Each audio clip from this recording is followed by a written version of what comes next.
3월 23일 오늘의 말씀입니다. 오늘 본문은 사도행전 4장 32절에서 5장 11절까지의 말씀입니다. 예수와 복음에 대한 사도들의 담대한 증언과 분명한 증거들로 초대교회는 더욱 부흥을 했습니다. 그러나 이 부흥과 함께 초대교회에는 많은 문제들을 대면하게 되었습니다. 밖에서 오는 종교 지도자들, 관리들의 위협도 있었지만 내부에서도 문제들이 나타났습니다. 어떤 문제였는지 본문을 통해 함께 알아보도록 하겠습니다. 믿는 머리가 한 마음과 한 뜻이 되어 모든 물건을 서로 통용하고 자기 재물을 조금이라도 자기 것이라 하는 이가 하나도 없더라. 사도들이 큰 권능으로 주 예수의 부활을 증언하니 무리가 큰 은혜를 받아 그 중에 가난한 사람이 없으니 이는 밭과 집 있는 자는 팔아 그 판 것의 값을 가져다가 사도들의 발 앞에 두매 그들이 각 사람의 필요를 따라 나누어 줌이라. 구브로에서 난 레위족 사람이 있으니 이름은 요셉이라. 사도들이 일컬어 바나바라. 번역하면 위로의 아들이라 하니 그가 밭이 있음에 팔아 그 값을 가지고 사도들의 발 앞에 두니라. 아나니아라 하는 사람이 그의 아내 삽비라와 더불어 소유를 팔아 그 값에서 얼마를 감추매 그 아내도 알더라. 얼마만 가져다가 사도들의 발 앞에 두니 베드로가 이르되 아나니아야 어찌하여 사탄이 내 마음에 가득하여 내가 성령을 속이고 땅값 얼마를 감추었느냐. 땅이 그대로 있을 때에는 내 땅이 아니며 반후에도 내 마음대로 할 수가 없더냐. 어찌하여 이 일을 내 마음에 두었느냐.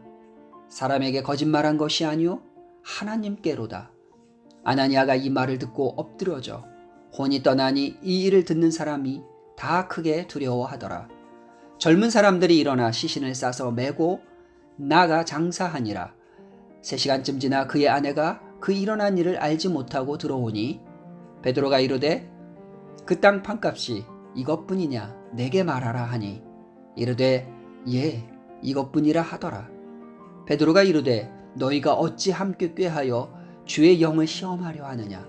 보라 내 남편을 장사하고 오는 사람들의 팔이 문 앞에 이르렀으니 또 너를 메어 나가리라 하니 곧 그가 베드로의 발 앞에 엎드려져 혼이 떠나는지라. 젊은 사람들이 들어와 죽은 것을 보고 메어다가 그의 남편 곁에 장사하니 온 교회와 이 일을 듣는 사람들이 다 크게 두려워하니. 초대교회는 밖으로는 기득권자들, 세상 권세를 가진 자들의 위협이 있었습니다. 외부의 위협과 함께 내부적으로 문제가 발생하기 시작했습니다. 본문을 통해 나타난 내부 문제는 부정직한 부정행위였습니다. 아나니아 부부는 밭을 판 값의 일부를 숨기고 전부를 다 바친 것처럼 속였습니다. 예루살렘 교회가 모든 재물을 함께 사용했다는 것은 공산주의와 같이 사유재산권을 포기했다는 말이 아닙니다. 형제의 필요에 따라 자신의 소유를 어려운 형제자매를 위해 기쁨으로 내놓았다는 것입니다. 소유권을 주님께 내드리고 복음과 생명을 살리는 일에 아낌없이 사용했습니다.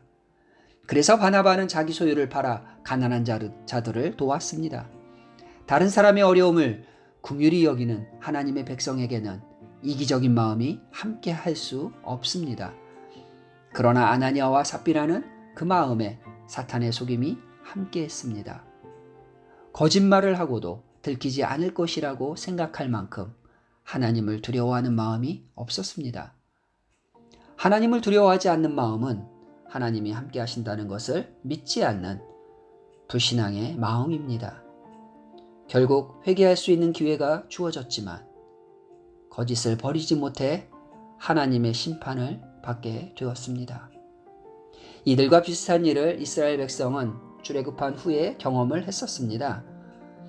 여호수아서에 보면 가나안 입성 직후에 아간의 범죄가 있었습니다.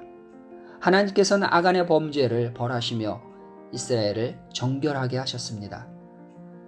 하나님께서는 초대교회의 첫 범죄를 단호하게 정죄하며 경계를 삼고 공동체의 순결을 지키셨습니다.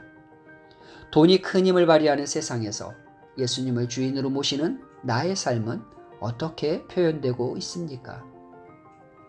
하나님께서 원하신 것은 단지 수적인 부흥의 성과가 아니라 내 삶과 교회 공동체의 성결함입니다. 그래서 성경은 이들의 거짓이 사람을 속인 것이 아니라 성령을 속인 것이라고 말씀하고 있습니다. 성령 하나님 앞에서 거짓과 위선은 숨겨지지 않습니다. 내 안의 탐심도 내 안의 거짓 신앙도 숨길 수 없습니다. 주께서 말씀과 상황을 통해 내 죄를 기억나게 하실 때 우리는 숨기지 말고 고백하며 회개해야 합니다. 그것이 내 영이 사는 길이고 내가 사는 길입니다. 기도하시겠습니다. 거짓과 탐욕의 위선을 버리고 주님 앞에서 거룩하고 진실하여 구별된 삶을 살게 하옵소서.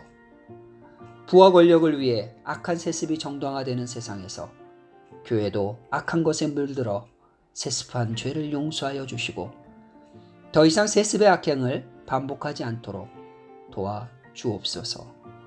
예수님의 이름으로 기도드렸습니다. 아멘.